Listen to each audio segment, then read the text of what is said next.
is 27th and North. You see those leaders coming to this podium. You see all the flag mics, all the local media getting ready to perhaps get some of our questions answered. How did we get here? How did two Milwaukee police officers get shot? Was this, in fact, an ambush? Like Alex Ayala, the president of the union, was explaining, that he was like, I can only give you this limited detail, that it was an ambush to my police officers. He was pleading with the community to stop shooting his police officers, stop trying to kill his officers. We have a heavy group of people here walking into the podium area of this media briefing. We're expecting to hear whether or not the suspect or suspects in this case, in this investigation, are they arrested? Are they in custody? Have they been interviewed? Have they been questioned? How many suspects? What are their ages? And in terms of the officers, who are those officers, right? Yeah. How many years on the job? Are they in their 20s, 30s, 40s? We still have a lot of details that we are waiting on, and hopefully before the end of this hour, we get some clarity and some confirmation on the details that are still missing, big, important details that are still missing in this investigation. As we understand, this is still a very ongoing investigation, very ongoing scene.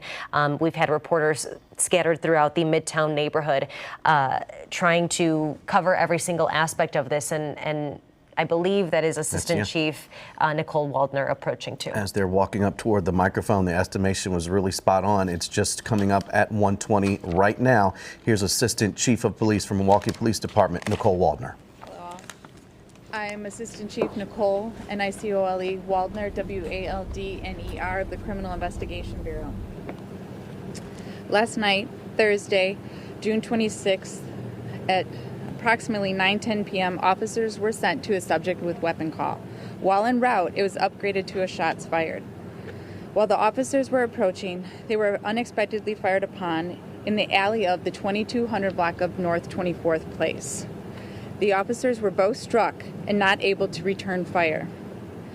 Both officers have just over 6 years on the job. Our first officer is a 29-year-old, and he is currently at the hospital with non-life-threatening injuries. The second officer, a 32-year-old, is at the hospital, and he remains in critical condition.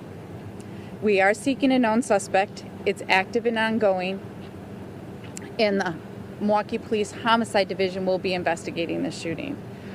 I want to thank the Fire Department, Froedtert Hospital, the Sheriff's Office for helping us out here and always being a partner to us, and all other law enforcement agencies that showed up to help with this very expansive scene and this horrible thing that has once again happened to our city and our police department. We're asking for prayers for both officers and their families, their classmates, and every officer on the street. I want to thank all the officers that came in on their off days. They came in out of shift. They came in on vacation just to take all the other assignments to keep Milwaukee safe so that we could be here to investigate this crime, and while the two officers are in the hospital recovering. Thank you, AC Waldner. She just mentioned, AC Waldner did, that we should be praying for our police officers, and that's exactly what I've been doing when I found out that the situation here happened. And it's a sad day. It's a very sad day, because no officer, no person in law enforcement should ever be fired upon. Never. It is never okay. It is never appropriate. It is never the right thing to do to fire on our police officers. I think a lot of people forget, or they take for granted perhaps, that when incidences arise in our community where you need somebody to go in to protect the health and well-being of a neighborhood, to protect the well-being of citizens, that it's the police, it's the brave men and women of this department that walk into those situations. That's exactly what happened here. Exactly what happened here. I commend those citizens. I commend those citizens who said to the police officers that there was a problem in their neighborhood. And I commend those officers who I have been praying for stepping in, doing the right thing, working to protect this city and its citizens. It's a sad day when officers are fired upon. Question that I continually asking myself when instances like this arrive: what are we doing? What are we doing to make sure that our officers are safe? Is everybody here doing all that we can to make sure that our officers are safe? Not just folks in government, folks in the community. You got parents out here who are watching over their kids, who want to make sure that their young people are doing the right thing. I commend those parents. I want other folks to step up too. I want everybody to step up to make sure that people they care about, people that are in their family, are doing the right thing. That they're not sending folks out on the street who are doing dirt, who are going to hurt people, who are going to put themselves in a situation where the police have to respond and then end up fired upon. It's not right. Also, I want to continue to ask folks, especially in other levels of government that control gun law, to make sure that all of us are doing what we can to make sure that the police can do their job and do it as safely as possible. I'm not seeing enough of that. I'm not seeing enough of that. I want our police officers to be safe. I want our community to be safe. I want our city to be safe, and I want everybody to do their part to make sure that that's the case. And for the person that shot at our officers, for the person or people who shot at the Milwaukee police officers that were injured, I want you to know you should turn yourself in. And if there's anybody out there who knows who shot at our officers, you should step up. You should call that in. And you can do it anonymously too. There's no excuse to sit on this information. Absolutely none. Absolutely none. Not when those officers step up to protect the city each and every single day. Turn them in. Turn them in. This is not right. It is absolutely not right. For the person that shot our officers, if you don't turn yourself in, for the people that know who shot our officers and refuse to turn them in, know that the men and women of this department, on this police force, they're going to find you, they're going to arrest you, and you're going to be brought to justice anyway. And I fully expect and support that when that person is caught, they will be held accountable to the fullest extent of the law. The fullest extent of the law. That's what is deserved in this situation. That's what's deserved here today.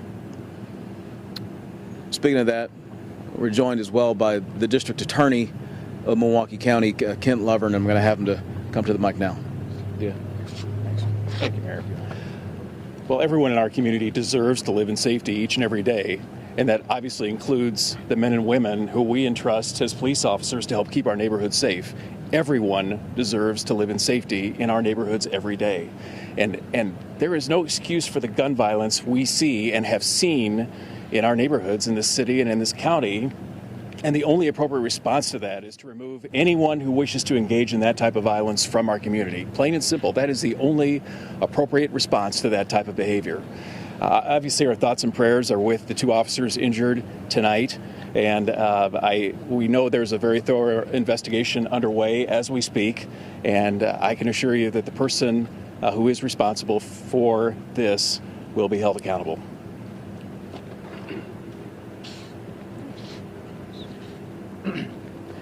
Hi, my name is Alex Ayala, and I'm the president of the Milwaukee Police Association.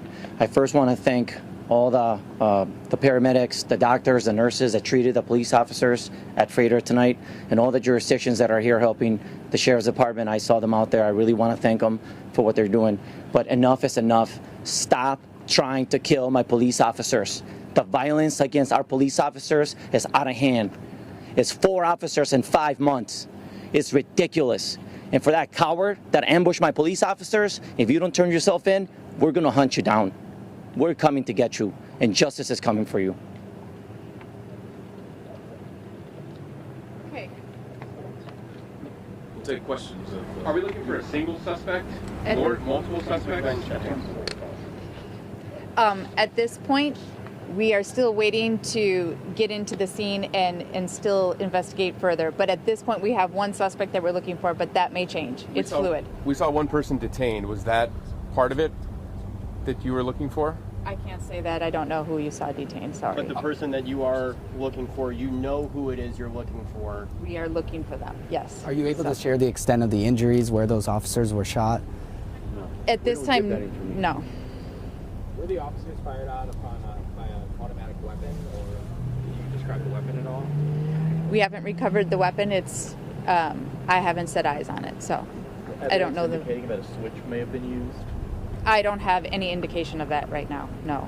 As far as the conversation about officer safety, we heard a couple weeks ago with Alex, concerns about staffing levels.